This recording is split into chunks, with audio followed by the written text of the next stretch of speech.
Okay, so this video we're going to talk about section 1.6 reaction kinetics, which is basically rates of reaction. No, there's more rates of reaction in section 1.9. Okay, it's called rate equations, but that is, I'm not going to talk about that in this video. That's for later on. That's for year 13 stuff, A level only. So this is AS content, rates of reaction. Okay, now it doesn't go that much beyond GCSE, basically at first. So we need to have an understanding of the collision theory. That means in order for a reaction to occur, two particles, you've got, for example, ethene, C2H4 and HBr, and they're going to react to form bromoethene.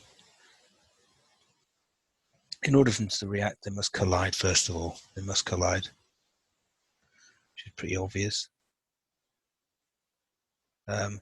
And also, when they do collide, they must have energy greater than the activation energy. The activation energy is the minimum amount of energy a collision must have in order for the reaction to proceed.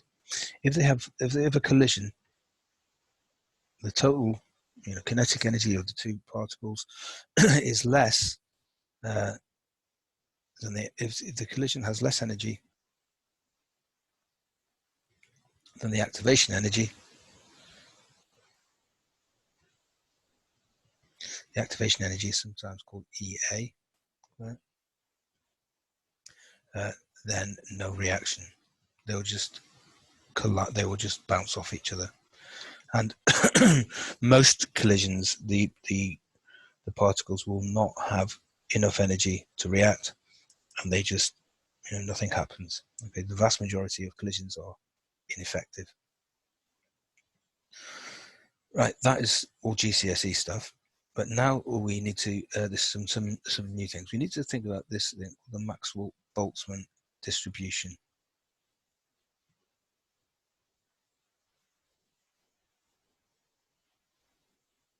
So it's two 19th century scientists who are responsible for this idea. They did the calculations, predicted what the energy distribution of particles would be. So let's think about if you have height, okay? If you have height, so I'm going to put that in the wrong axis. If you have the height of people in the UK, say, and this is the number of people with that height, you get a curve, something like that. It's a normal distribution, I think and so the numbers of people who are very small are there are not many of them. There's not very many tall people, and if you think there's loads of people who are average height, that's where most, yeah. And the total number of people would be the area under the curve, wouldn't it? So right, now we're going to think about this for molecules, and if you do the same for molecules, instead of get rid of, this is not the number of people, this is the number of particles, or let's say particles, molecules, and this is the energy of those particles, okay? The kinetic energy they've got. Now, not all the particles will have the same energy. Some of them, a few of them have got lots of energy, moving very fast. Some of them are hardly moving at all, but the majority of them will fall here. Now, if you do this, you don't get a symmetrical curve. You get, and I'll do it, do a new graph here, a bit bigger. What you get is, you find it's kind of skewed, yeah, and that will reach the axis at infinity. Okay, so this is the this is the energy, and this is the number of particles.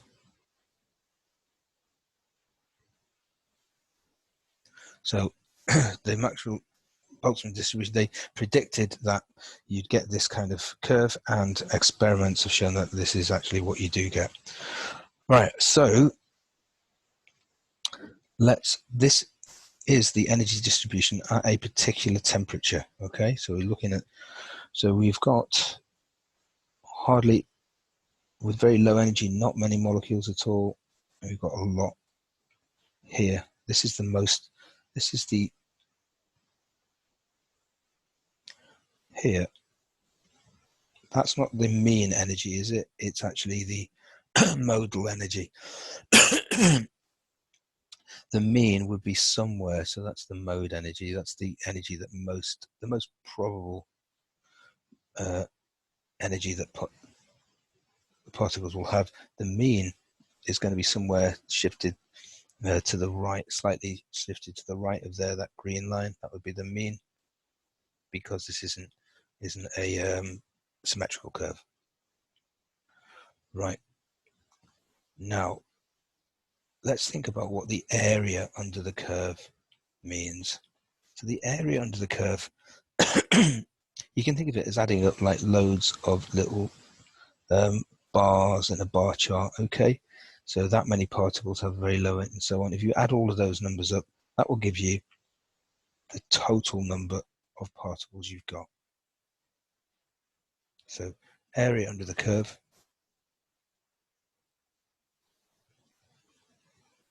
is the total number of molecules, particles. Now, what would happen to this curve if we increased the temperature? Let's have a think about that.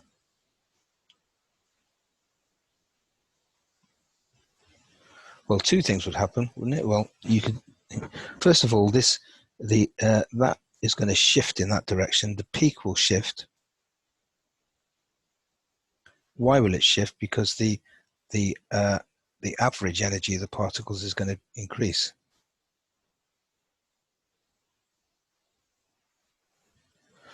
And so you might be tempted to say, oh, it'd be like that. That wouldn't actually be right, because you can see there that the area under the green curve is increased compared to the area under the black curve. And we said before, the area under the curve is equal to the number of particles. The number of particles doesn't change. So in actual fact, it would look something like this if you increase the temperature.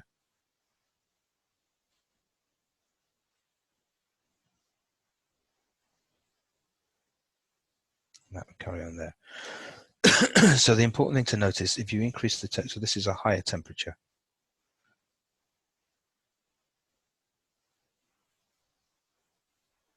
And this is always a 2-mark question. You've got to show two things. Okay, at a higher temperature, what you've got to show is, one, as I said before, the peak moves to the right.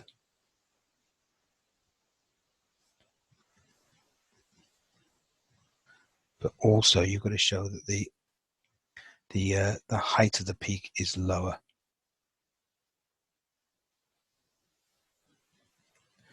And the height of the peak has got to be lower to keep the area the same under the curves. So that is what you get at higher temperature. I draw one here for lower temperature. At lower temperature, you get something like that.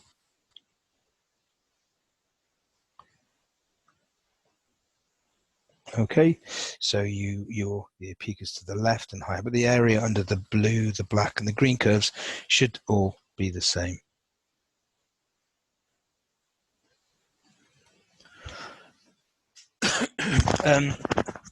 Right, now let's see how this explain. We can use this to explain why the rate of reaction increases as you increase temperature. And I think I'll draw that curve again, because it's going to get a bit messy otherwise. So I'm going to draw our curve. So here's the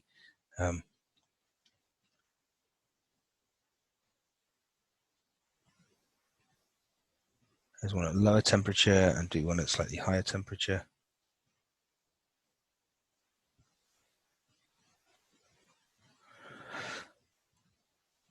Okay, Right, so on that axis we've got energy, and here we've got the number of particles.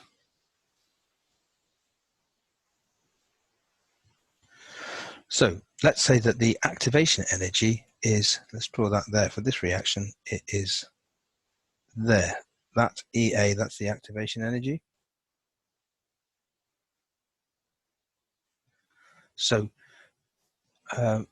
if you're at the lower temperature, it's only the molecules to the right of that line that have got sufficient energy to react. So I'll color that in black. So you can see there, I would guess that's about maybe a 50th of the total area under the curve. So it's only a 50th of the molecules. I'm guessing that area there. So 1/50th of the molecules have enough energy to react. Whereas if you raise the temperature, now you can see what we've got is the red area. Okay, then I'm drawing there, the hatched, okay, and that is probably, I would say, maybe a tenth of the area. So a tenth of the molecules have enough energy to react. So you can see why increasing temperature increases the rate of reaction, because there are more molecules with energy greater than the activation energy. So when they collide, they can react. We can also use this idea to explain how a catalyst works. So I'm going to draw another Maxwell-Boltzmann curve, because that's going to get too messy otherwise.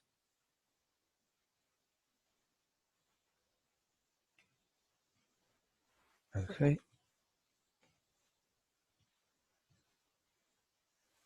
So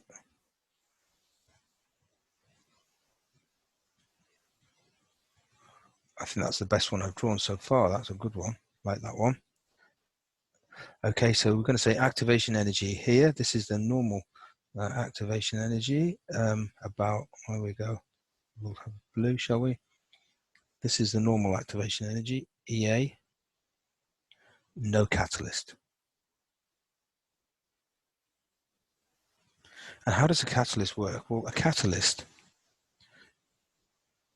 it provides, and this is a 2-mark question, a catalyst provides an alternative route, an alternative mechanism,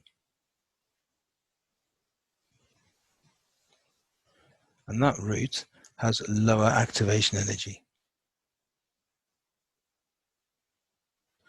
So without the catalyst, the only molecules that can react are that little blue area here, not many of them, a small proportion of them. With the catalyst, let's put it right down there, lower the activation energy. Now we can see the proportion of molecules that can react is much larger. Okay, the area under the red hatched is much larger. So a greater proportion of collisions, the molecules will have enough energy to react, so the rate of reaction will be faster. Okay, I think we'll leave it there, and I'll just get a bit long, but I will do just another video just to tie up a few loose ends.